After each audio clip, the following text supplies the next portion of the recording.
السلام علیکم ناظرین، میں ہوں ابرار حسین، کینیڈا میں پرائم ٹی وی کے امیگریشن ہیلپ پروگرام کے ساتھ۔ آپ کے پروگرام میں ہم ریفیوجی مسائل پر گفتگو کریں گے۔ اس موضوع پر ماہرانہ رائے کے لیے جب ہم نے کینیڈا میں نظر دوڑائی تو ہمیں ایک ہی شخصیت اور ایک ہی نام نظر آیا، اور یہ نام ہے علی نقوی۔ علی نقوی ایک سینئر امیگریشن کونسلر ہیں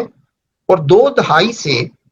کینیڈا میں امیگریشن کے مسائل اور قوانین پر روشنی ڈالتے رہے ہیں۔ علی نقوی صاحب نے صرف کینیڈا میں ہی نہیں بلکہ یونائٹڈ نیشن کے UNHCR اور اقوام متحدہ کے انسانی حقوق کی تنظیم UNHRC میں بھی ریفیوجی کی نمائندگی کی ہے۔ تو آئیے ملاقات کرتے ہیں علی نقوی صاحب سے۔ السلام علیکم۔ وعلیکم السلام ابرار صاحب، بہت شکریہ آپ نے مدعو کیا اپنے اتنے اچھے پروگرام میں۔ جی، یہ ہمارے لیے عزت کا باعث ہے کہ آپ ہمارے پروگرام میں تشریف لائے، اور اپنے ناظرین کے فرمائش پر بہت سے سوالات ہیں جو آپ جیسے ماہر امیگریشن کے کونسلر سے وہ دریافت کرنا چاہتے ہیں۔ تو اس سلسلے میں سب سے پہلے آپ یہ بتائیے کہ ریفیوجی کلیم کیا ہوتا ہے؟ ابرار صاحب، یہ بہت اہم سوال ہے اور بہت شکریہ کہ آپ یہ پوچھ رہے ہیں، کیونکہ بہت سارے لوگ یہ جانے بوجھے بغیر کہ ریفیوجی کلیم ہوتا کیا ہے، ریفیوجی کلیم کر لیتے ہیں یا کرنے کے بارے میں سوچتے ہیں۔ Refugee claim immigration and refugee protection act, جو کینیڈا کا امیگریشن کا قانون ہے، اس کے سیکشن 96 اور 97 کے مطابق ایک پناہ کی درخواست ہے۔ اسے امریکی ٹرمینالوجی میں اسائلم ایپلیکیشن بھی کہا جاتا ہے، کینیڈین ٹرمینالوجی میں اسے ریفیوجی کلیم کہا جاتا ہے۔ اور یہ وہ لوگ کر سکتے ہیں جن کو اقوام متحدہ کے، آپ نے ابھی UNHCR کا ذکر کیا، United Nations High Commission for Refugees, اس کا ایک کنونشن ہے، اس کا ایک قاعدہ ہے، قانون ہے یونائٹڈ نیشنز کا، اور اس میں مخصوص طرح کے وہ لوگ جنہیں اپنے ملک میں ایمان کی وجہ سے خطرہ ہو، نظریاتی خطرہ ہو، سیاسی وجوہات پہ خطرہ ہو، مذہبی وجوہات پہ خطرہ ہو، اپنی جنسی زندگی کی وجہ سے خطرہ ہو جسے ہم سیکشل اورینٹیشن کہتے ہیں، قبائلی وجوہات پہ خطرہ ہو، یہ وہ لوگ ہیں، یا اپنے جینڈر یعنی اپنی سیکس، جیسے خواتین کو بطور خواتین خطرہ ہو، ان وجوہات سے اگر آپ کو خطرہ ہو تو آپ یونائٹڈ نیشنز کے کنونشن کے تحت ریفیوجی کلیم کر سکتے ہیں۔ یہ ہے سیکشن 96۔ اور سیکشن 97 میں وہ لوگ ریفیوجی کلیم کر سکتے ہیں جنہیں تشدد کی وجہ سے اپنے ملک میں خطرہ ہو، یا ایسے اقدامات ان کے ساتھ ہوئے ہوں جو غیر انسانی ہوں، غیر انتہائی بہیمانہ قسم کے ان کے ساتھ تکالیف انہیں دی گئی ہوں، تو وہ سیکشن 97 میں بھی کلیم کر سکتے ہیں۔ تو جب تک آپ کو اپنے ملک میں فیئر آف پرزیکیوشن نہیں ہے، یعنی جب تک آپ کو اپنے ملک میں خطرہ نہیں ہے، یا تو کنونشن کے تحت یا تشدد اور بہیمانہ ظلم و ستم کی وجہ سے، تب تک آپ ریفیوجی کلیم نہیں کر سکتے۔ تو آپ کا سوال کے جواب یہ ہے کہ ریفیوجی کلیم وہ درخواست ہے پناہ کی کہ جس میں ہم کینیڈین قانون کی پناہ مانگتے ہیں کہ ہم اپنے ملک واپس نہیں جا سکتے، کیونکہ ہمیں وہاں پہ جو مسائل میں نے پہلے بیان کیے ان میں سے کسی ایک یا ایک سے زیادہ مسائل کی وجہ سے جان کا یا اذیت کا خطرہ ہے۔ جی شکریہ علی نقوی صاحب، آپ نے بہت اچھے طریقے سے اس کو بڑا کلیئرٹی کے ساتھ پیش کیا، اس الجھن کو اور سوال کو۔ اور اس کے علاوہ چند ایک اور سوالات ہیں۔ یہ بتائیے کہ ریفیوجی کلیم کون کر سکتا ہے؟ ریفیوجی کلیم ہر وہ شخص کر سکتا ہے جو کینیڈا کے دروازے پہ پہنچ سکے، لیکن اس کا قدم کینیڈا کی زمین پہ آ جائے. تو اگر ہم دروازے کے باہر رہتے ہیں تو ہم ریفیوجی کلیم نہیں کر سکتے.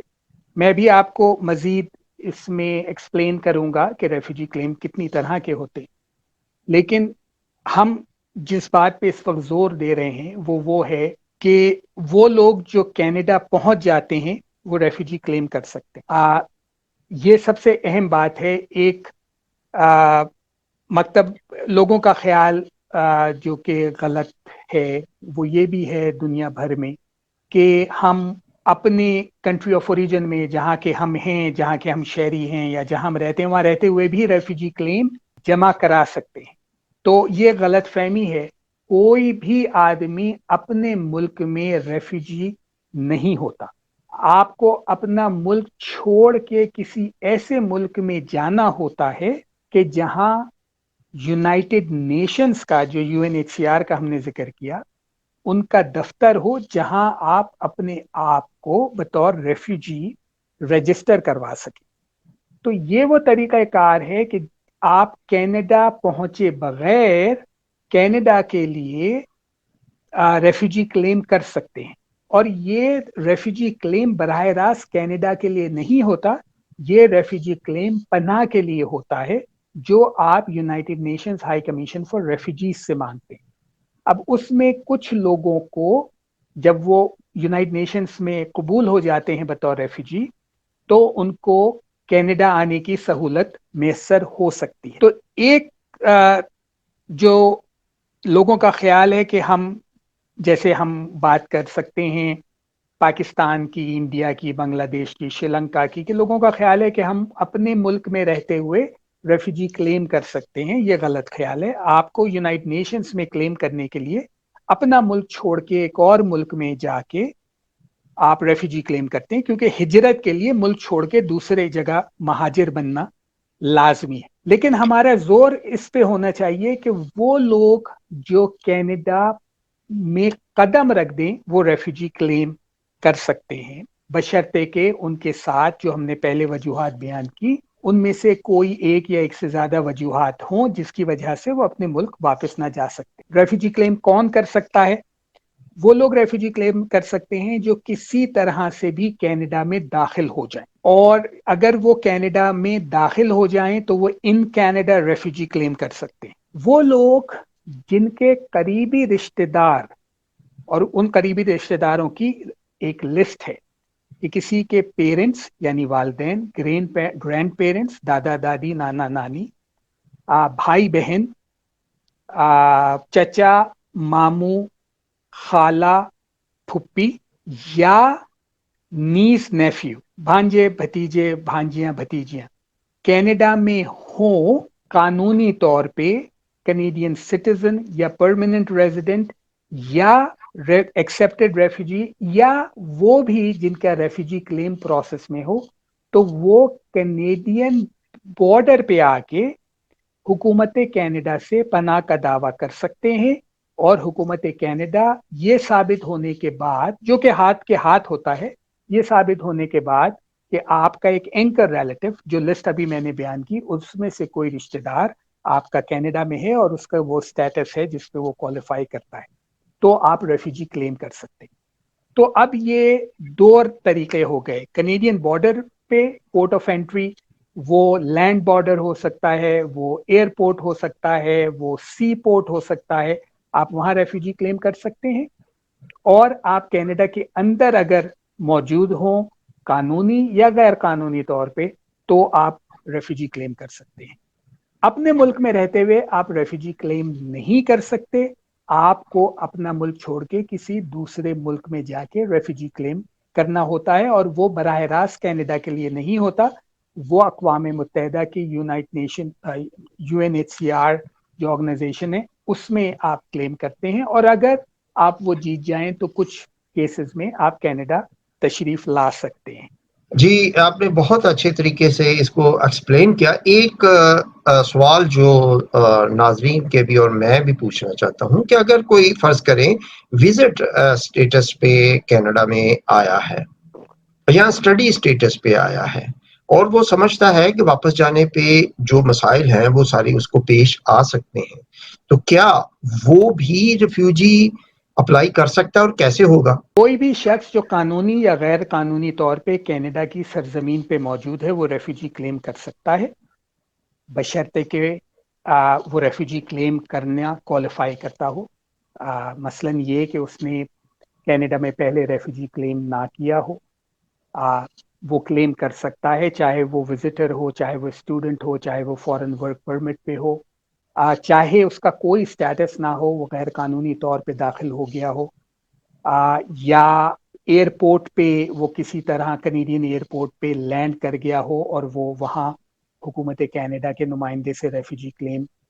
کی درخواست کر دے، یا وہ کسی کشتی کے ذریعے کینیڈا کے سی پورٹ پہ پہنچ جائے، یہ وہ طریقے ہیں مروجہ جس پہ آپ ریفیوجی کلیم کر سکتے ہیں۔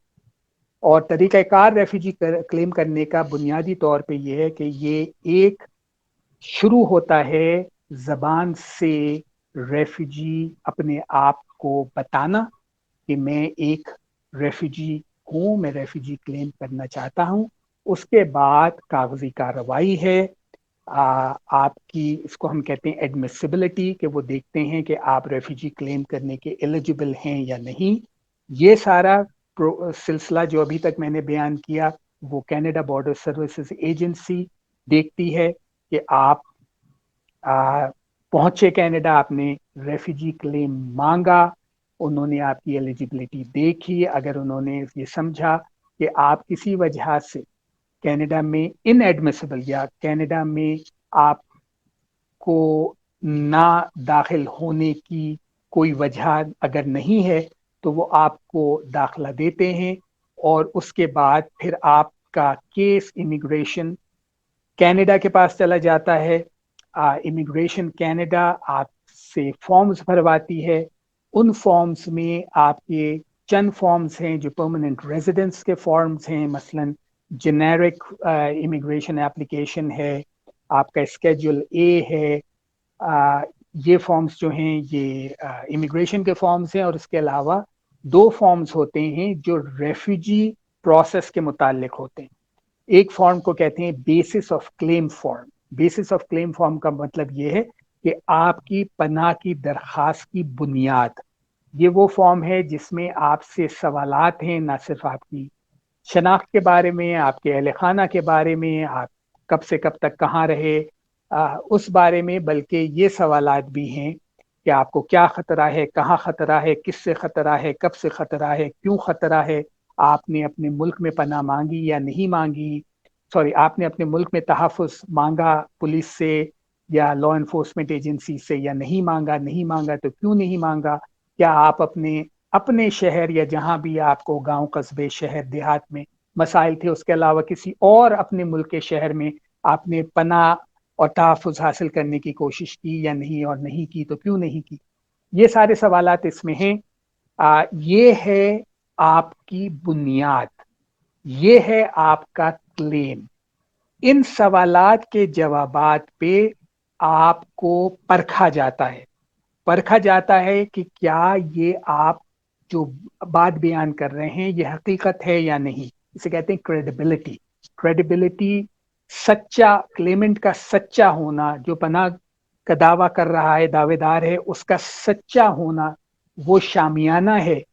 وہ ٹینٹ ہے جس کے نیچے باقی سارے ایشوز آتے۔ اگر آپ سچے ثابت ہو گئے تو آپ کے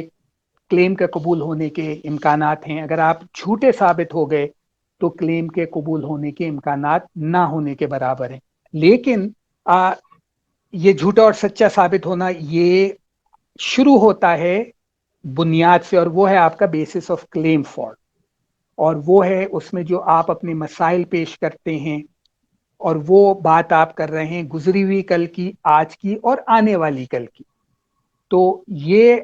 فاؤنڈیشن ہے آپ کے کلیم کی، یہ بنیاد ہے اس عمارت کی جسے آپ اپنا ریفیوجی کلیم کہہ رہے ہیں۔ تو اگر یہ بنیاد کمزور ہو تو وہ عمارت بھی کمزور ہوگی، آپ کا کلیم بھی کمزور ہوگا۔ دیکھنے میں یہ آتا ہے کہ ہمارے لوگ خصوصاً جو ہماری زبان بولتے ہیں، یا ہمارے علاقائی زبانیں بولتے ہیں بر صغیر پاک و ہند کے یا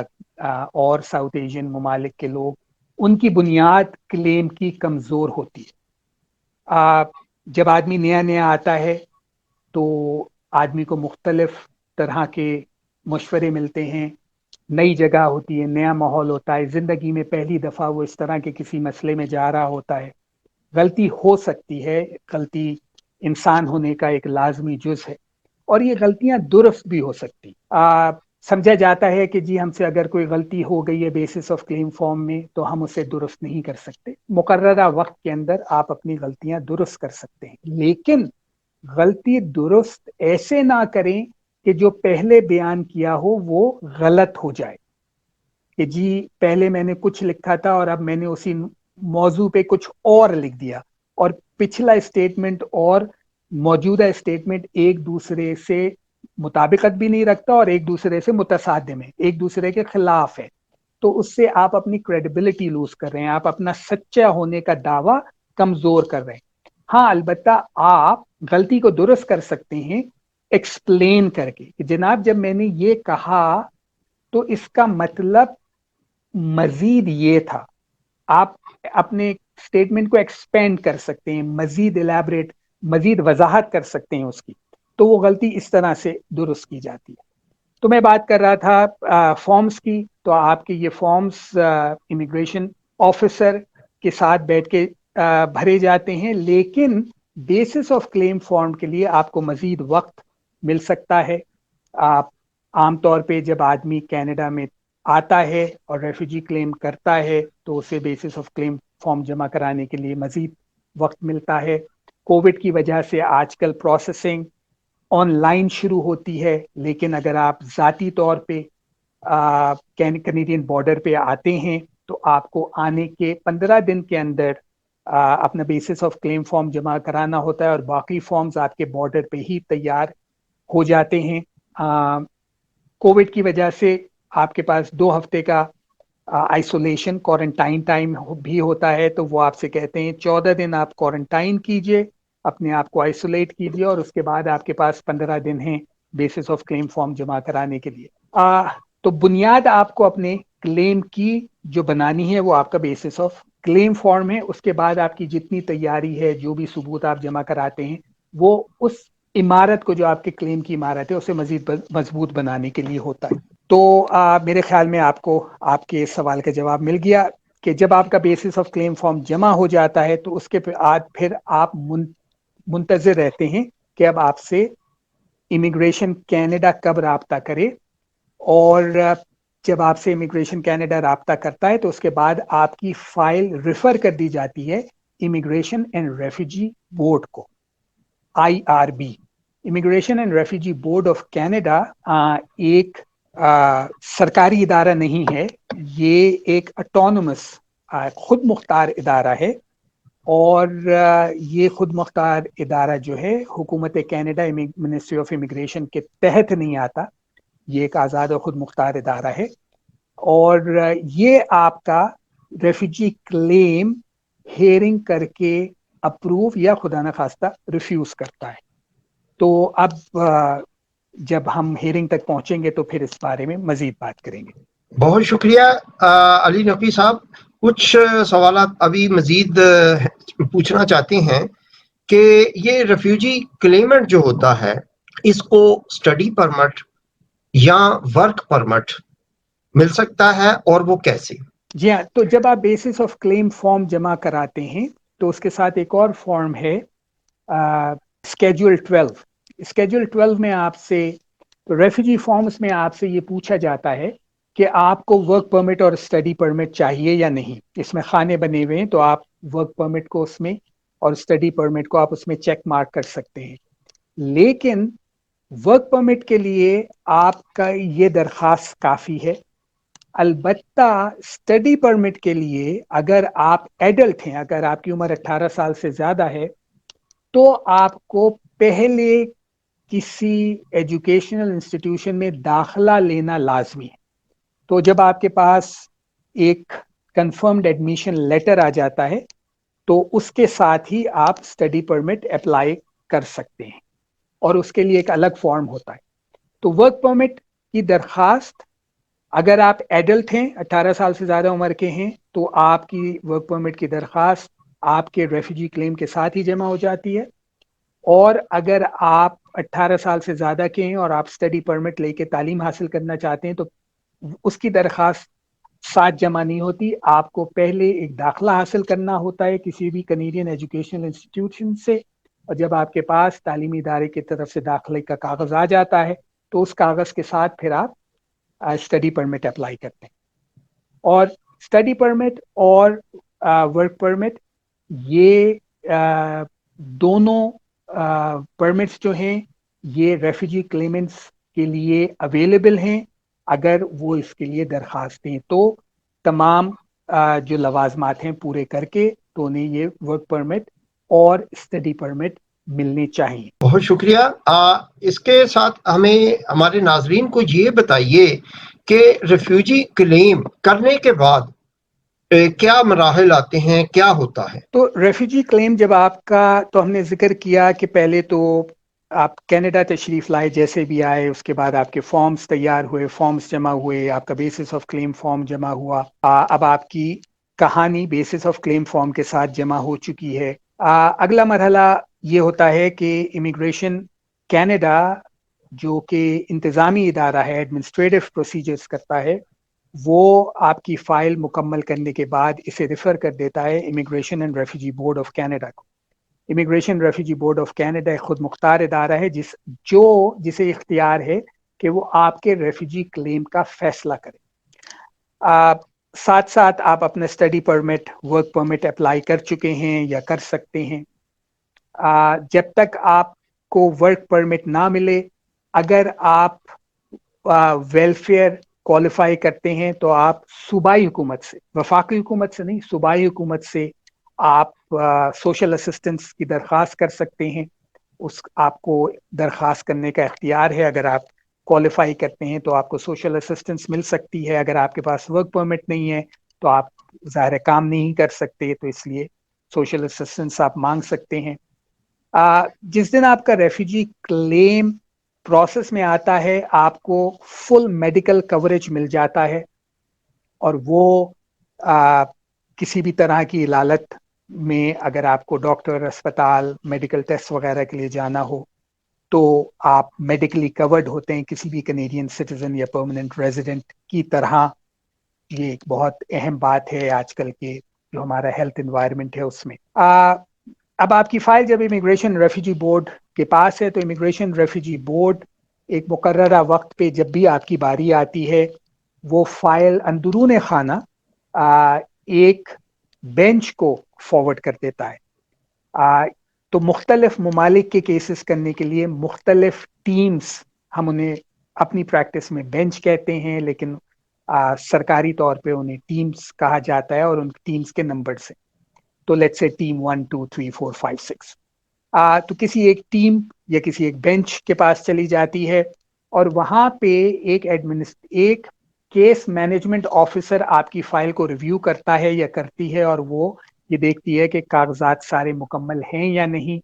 اور پھر یہ فائل ایک ممبر کو, جسے عرف عام میں جج کہا جاتا ہے, اس کو ڈیزگنیٹ کر دی جاتی ہے, اور باری میں آپ قطار میں آ جاتے ہیں کہ وہ کب آپ کو ہیئرنگ کے لیے بلائے. اور پھر ایک ہیئرنگ اسکیجولنگ ڈپارٹمنٹ ہے, اسے جب کیس مینجمنٹ آفیسر ممبر کی ثوابدید پہ ریکویسٹ کرتا ہے تو وہ کیس مینجمنٹ آفیسر اسکیجولنگ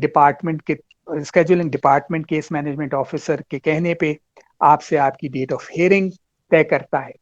اگر آپ کا کوئی کاؤنسل ہے جو آپ کی نمائندگی کر رہا ہے امیگریشن ریفیوجی بورڈ میں, میری طرح کا یا کوئی اور, تو وہ ہم سے رابطہ کرتے ہیں. اور کووڈ کی وجہ سے آج کل ہیئرنگ کا پروسیجرز بہت مختلف ہیں. ہم سے جب رابطہ کیا جاتا ہے تو ہم سے پوچھا جاتا ہے کہ کیا آپ کا کلائنٹ اور آپ ریموٹ ہیئرنگ یعنی ورچوئل ہیئرنگ یعنی آن لائن ہیئرنگ کرنے کے لیے تیار ہیں یا نہیں. ہم سے رضامندی مانگی جاتی ہے. اگر کلائنٹ کہتا ہے کہ ہم رضامند ہیں تو پھر آپ کی مائکروسافٹ ٹیمز ایک پروگرام ہے جو حکومت کینیڈا نے ریفیوجی بورڈ نے اڈاپٹ کیا ہے، اس پہ آپ کی ہیئرنگ ہوتی ہے،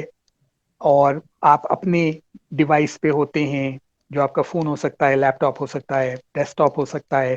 ہم اپنی ڈیوائس پہ ہوتے ہیں. آپ ہمارے دفتر میں، کلائنٹ ہمارے یا وکیل کے دفتر میں بھی یہ جا کے کر سکتا ہے، لیکن الگ الگ ڈیوائسز پہ، اور یہ آپ کی ہیئرنگ ہوتی ہے. اگر آپ کسی بھی وجہ سے رضامند نہیں ہیں on line remote virtual hearing پہ، تو پھر آپ کی ان پرسن ہیئرنگ ہو سکتی ہے. لیکن ان پرسن ہیئرنگ میں یہ ہونا آج کل تقریباً ناممکن ہے کہ ہیئرنگ روم میں جج یعنی ممبر آف بورڈ آپ کی سنوائی کر رہا ہو. ان پرسن ہیئرنگ میں یہ ہوتا ہے آج کل کہ آپ جاتے ہیں ایک ہیئرنگ روم میں، امیگریشن ریفیوجی بورڈ کے دفتر میں ایک ہیئرنگ روم میں جاتے ہیں، اور وہاں پہ اسکرین ہوتا ہے، اور اس اسکرین پہ ممبر صاحب یا صاحبہ موجود ہوتے ہیں، اور وہ آپ کی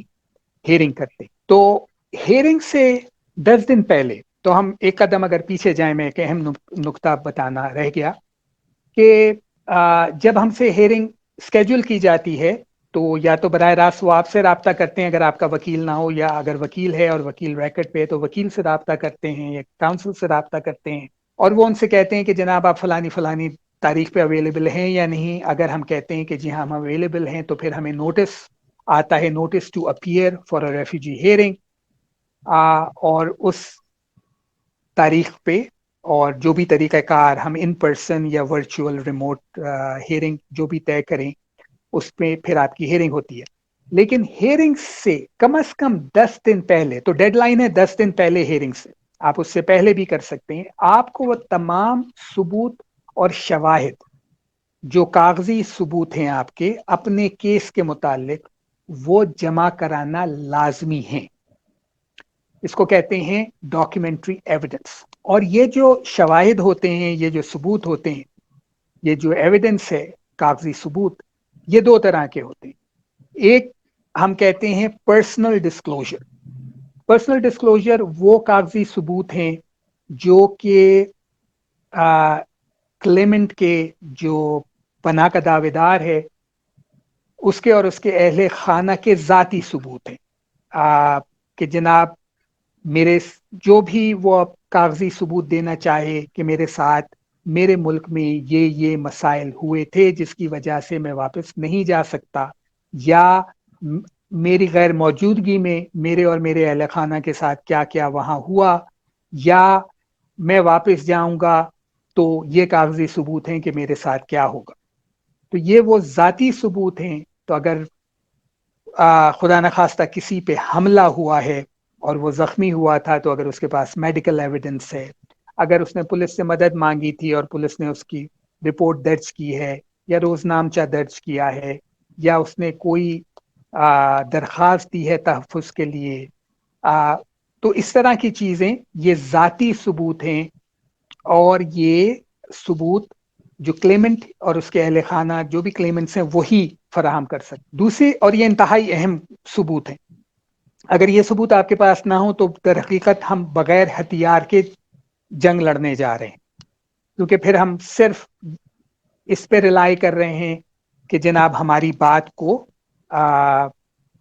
ممبر مان لے. دوسری طرح کے جو